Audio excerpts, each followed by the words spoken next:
Hello everyone, good morning students. Today we are taking next topic of gravitation. In the last video we have discussed about gravitational potential energy. What is gravitational potential energy? It is the energy which is stored in terms of energy. Basically it is work done when a point mass, a unit mass is taken from infinity to any desired point. Like you can see in the diagram. यहाँ पर हम इस m मास के particle को किसी भी infinite से लेकर यहाँ तक लेके आते हैं. तो ये जो डिस्टेंस है this is denoted as r. तो हम इनफाइनाइट से लेकर किसी भी पार्टिकल को यहाँ तक लेके आते हैं. उसमें जो आपका मास होता है, जो एनर्जी स्टोर होता है, वर्क डन जो होता है, that work done is stored in terms of energy and this work done is doing under the force of gravitation. So this energy is basically known as gravitational potential energy. अब next term हमारा आता है बेटा इसके अंदर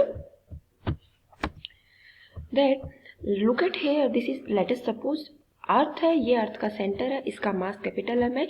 initially हमारा जो ये स्मॉल एम मास का पार्टिकल है दिस इज सिचुएटेड एट इनफाइनाइटी. तो ये इनफाइनाइटी के ऊपर है. फिर हमारे पास जब हम इसको टुवर्ड्स अर्थ लेके आ रहे हैं देन किसी भी एक पॉइंट के ऊपर ये ए पॉइंट के ऊपर आता है. ए पॉइंट की अर्थ के सेंटर से डिस्टेंस कितनी है बेटा? That is x. और फिर हम देखते हैं कि कुछ डिस्प्लेसमेंट देने के बाद में ये डी एक्स डिस्टेंस के बाद में बी पॉइंट पे पहुंच जाता है. And finally this particle reaches two point P with mass m and at a distance r from the center of the circle. So अब हम देखते हैं कि ग्रेविटेशन फोर्स कितना होगा due to the centre of the earth. That will be equal to minus G M M upon X square at the position A of the particle of small M mass. Now अगर हम work done की बात करते हैं तो ए से लेके B तक जो वर्क डन आएगा वो कितना होगा बेटा? यहाँ पर डिस्प्लेसमेंट कितना है? डी एक्स है. फोर्स हमने देख लिया है. और जो dx है इसकी डायरेक्शन ऑपोजिट है. अगर हम यहाँ से इस डायरेक्शन में पॉजिटिव डिस्टेंस ले रहे हैं तो a से लेके b आपका इनवर्स में आ रहा है, दैट इज की माइनस dx हो जाएगा. तो डिस्प्लेसमेंट हमारा माइनस dx हो गया. हमें फाइनली यहाँ पर ग्रेविटेशनल पोटेंशियल एनर्जी चाहिए. और एनर्जी के लिए हम क्या देखेंगे बच्चों? एनर्जी के लिए हम वर्क डन जितना होगा वो चेक करेंगे और वही वर्क डन हमारी एनर्जी के टर्म में स्टोर हो जाता है. सो a से लेके b तक पार्टिकल को जाने में स्मॉल वर्क डन होता है D W and that will be equal to F into minus dx.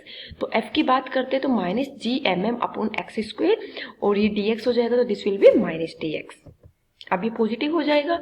अब हमारे पास ये तो एक स्मॉल इंटरवल की बात हुई. अगर हम लार्ज इंटरवल के ऊपर बात करते हैं और वर्क डन की बात करते हैं, वर्क डन कैसे फाइंड आउट करेंगे?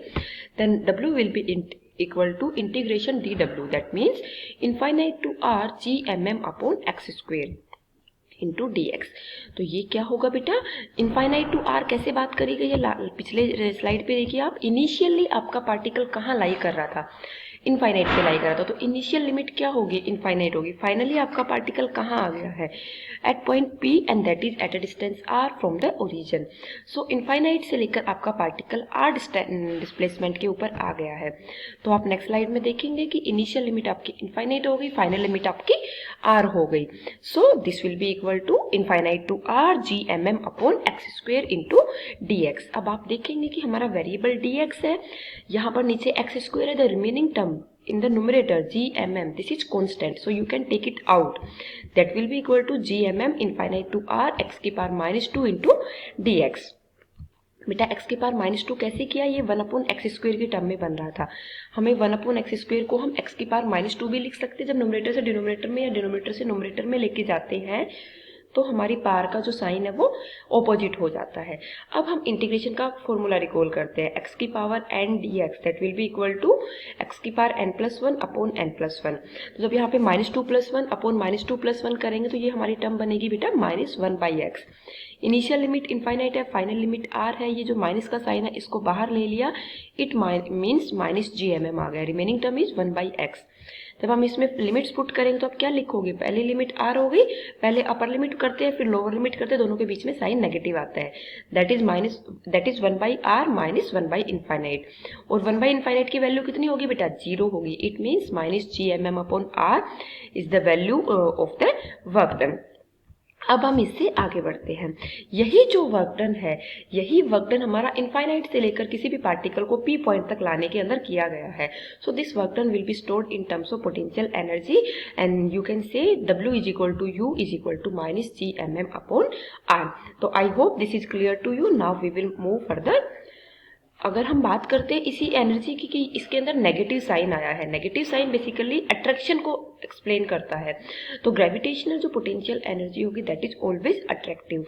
अब हम इससे आगे बात करते हैं बेटा सेकंड पॉइंट में कि as distance between the two increases, look at here, अगर आप R को इंक्रीज करोगे तो ये वाला जो GMM अपॉन R है ये मैग्नीट्यूड वाइज इंक्रीज होगा, लेकिन नेगेटिव में अगर मैग्नीट्यूड वाइज ये मैग्नीट्यूड वाइज डिक्रीज होगा, लेकिन अगर नेगेटिव में वैल्यू डिक्रीज होती है तो ओवरऑल वो वैल्यू इंक्रीज होती है। लाइक यू कैन सी कि -2 आपका छोटा होता है, -1 आपका बड़ा होता है।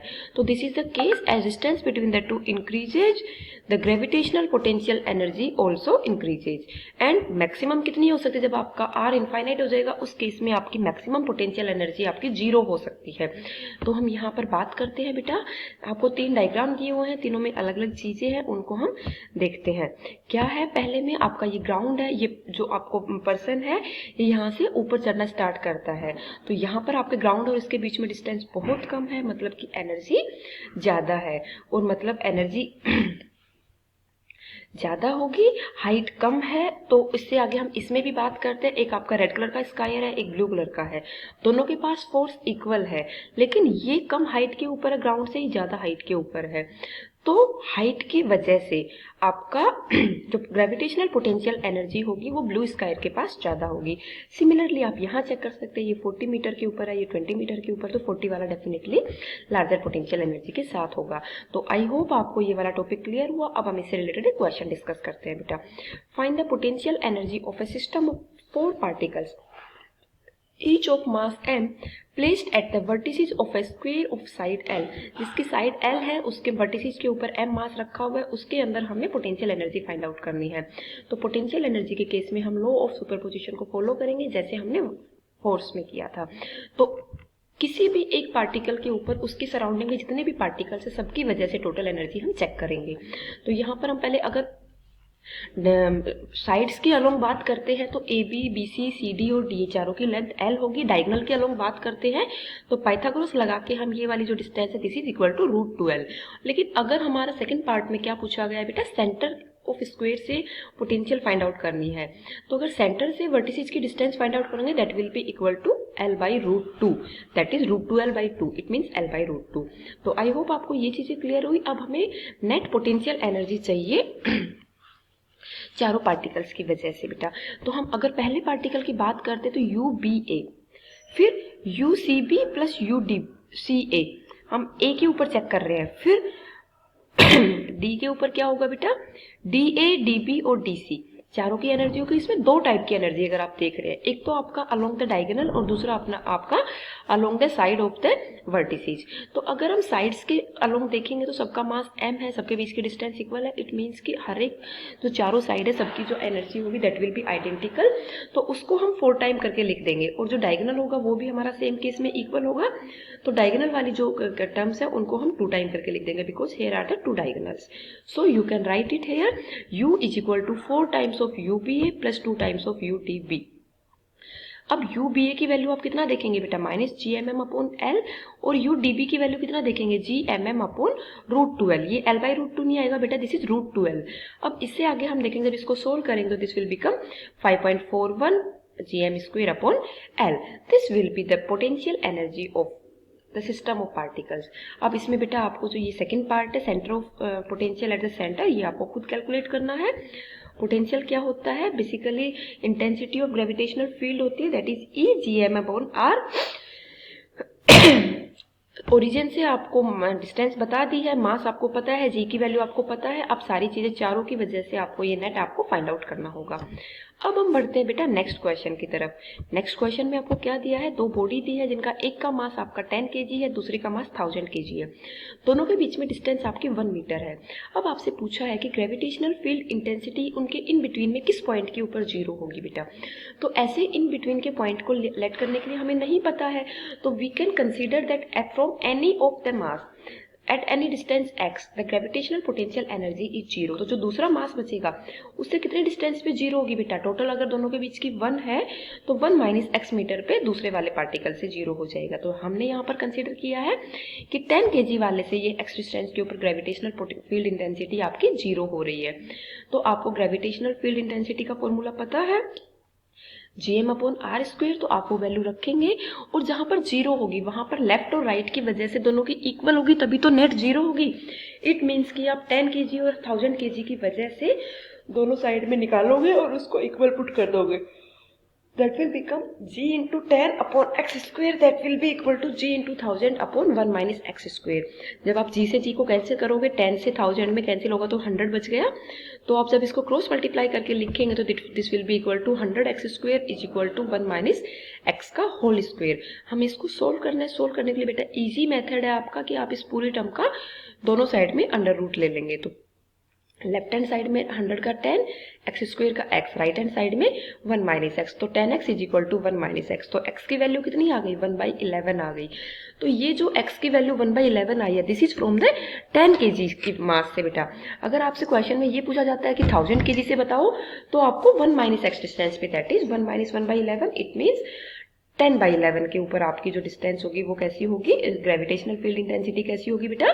जीरो होगी। तो आई होप आपको ये चीजें क्लियर हुई बेटा। अब इससे आगे हम नेक्स्ट टॉपिक पे बढ़ते हैं। यहाँ पर हमारा जो ग्रेविटेशनल पोटेंशियल एनर्जी का टॉपिक था दैट इज कंप्लीट। अब हम नेक्स्ट स्लाइड पे देखते हैं बेटा सैटेलाइट क्या होता है। सैटेलाइट बेसिकली एक बॉडी होती है जो कि हमारे प्लेनेट के चारों तरफ रिवॉल्व करती रहती है। सैटेलाइट्स को हम बेसिक 2 कैटेगरी में डिवाइड कर सकते हैं। एक हमारे किसी भी प्लेनेट का नेचुरल सैटेलाइट होता है और एक मैनमेड सैटेलाइट होता है।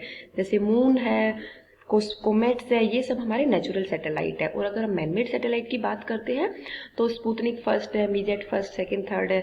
ये मैनमेड जो सैटेलाइट्स है बेसिकली ये हमारे कम्युनिकेशन सैटेलाइट की तरह ट्रीट करते हैं और ये हमें उस पर्टिकुलर प्लेनेट की क्या देते हैं बेटा?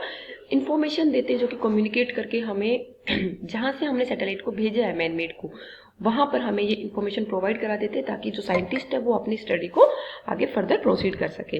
अब इससे आगे हम देखते हैं satellites are basically divided in 2 parts, artificial and natural. Natural जो हमारे नेचर में प्रेजेंट है, artificial it means man made. Artificial को भी हमने 2 कैटेगरी में डिवाइड किया है बेटा, एक जियो स्टेशनरी और एक पोलर। जियो स्टेशनरी कौन से सैटेलाइट होते हैं इनके आगे हम डिटेल में बात भी करेंगे।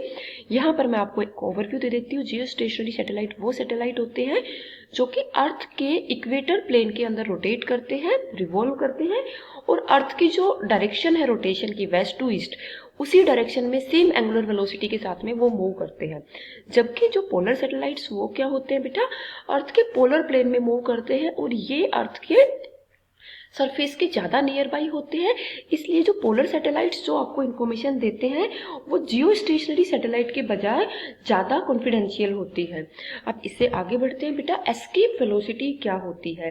तो कोई भी ऑब्जेक्ट है वो अगर किसी एक पर्टिकुलर पाथ को मूव करके आगे बढ़ जाए और उस पाथ के अंदर वो वापस ना आए तो उसको हम बोलते हैं एस्केप वेलोसिटी। यहाँ पर हम बात कर रहे हैं बेटा अर्थ की एस्केप वेलोसिटी, कि वो अर्थ के ग्रेविटेशनल फील्ड जो है उसको क्रॉस करके आगे निकल जाए। तो it is the minimum velocity with which an object is projected vertically upward. जैसे हम बोलते हैं कि किसी भी बॉल को आपने थ्रो किया, आपके हाथ में पेन है उसको आपने थ्रो किया तो वो वापस नहीं आएगा। तो ये कब होता है बेटा? जब आप उस पार्टिकल को इतनी मैक्सिमम स्पीड के इतनी मिनिमम वेलोसिटी के साथ आप उसको थ्रो करें कि वो अर्थ का जो ग्रेविटेशनल पुल है उसको क्रॉस करके बाहर निकल जाए। तो एस्केप वेलोसिटी जैसे आप देखेंगे कि कुछ दूरी तक तो वो इसके ऑर्बिट्स के अराउंड रोटेट करता रहेगा, लेकिन एक ऐसी वेलोसिटी दे दी जो कि इसके इन ऑर्बिट्स से मूव करने वाले स्पीड से भी ज़्यादा है। तो उस केस में आपका जो प्रोजेक्टिंग जो भी पार्टिकल ऑब्जेक्ट है वो आपका बाहर निकल जाएगा और वो कभी भी वापस नहीं आएगा। अब हम इससे आगे देखते हैं बेटा, एस्केप वेलोसिटी का अगर हम एक्सप्रेशन की बात करते हैं तो mass of earth is m, radii का मास रेडियाई है r, mass of body is m, velocity velocity है वीई, तो काइनेटिक एनर्जी नियर अर्थ बात करेंगे तो 1/2 mve²। पोटेंशियल एनर्जी हमने देखी थी बेटा -gmm/r। टोटल एनर्जी क्या हो जाएगी 1/2 mve² -gmm/r। इनफाइनाइट के ऊपर काइनेटिक और पोटेंशियल दोनों का सम 0 होगा, इसलिए जो ये वाली एनर्जी है this will be equal to 0। यहाँ से अगर आप वीई की वैल्यू फाइंड आउट करोगे that will be equal to 2gm/r। तो वीई यहाँ पर क्या है बेटा आपका एस्केप वेलोसिटी है, दैट इज √2gm/r। इसका आप रिलेशन बेटा ग्रेविटी से भी देख सकते हैं, तो ग्रेविटी के साथ इसका रिलेशन क्या आ जाएगा √2g